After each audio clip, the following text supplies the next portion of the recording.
তা সব কাজেই কিন্তু বন্ধুরা খাটনি আছে। কোনো কাজ তুমি যদি মনে করো বিনা খাটনিতে হয়ে যাবে, সেটা কিন্তু একদমই নয়।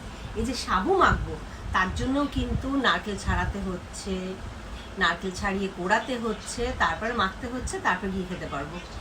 তা আমার মনে হয় কোনো কাজই বিনা খাটুনিতে হয় না। তা আমার সাথে কারা কারা সহমত আমাকে কিন্তু কমেন্ট করে জানিও।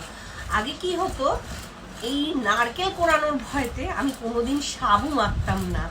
মানে মার কাছে চলে যেতাম, মার বাড়ি আমার বাড়ি থেকে এই 7-8 মিনিটের রাস্তা। যখন নীল পুজো করতাম, শিবরাত্রি করতাম, মা নারকেল কুড়িয়ে দিত, আমি মেখে দিতাম।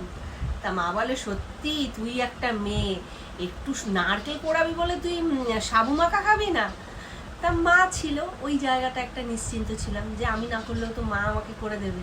কিন্তু এখন তার সেটার উপায় নেই, এখন নিজের কাজটা নিজেকেই করে নিতে হয়। তা যাই হোক, আর কি করব, কিছু করার নেই।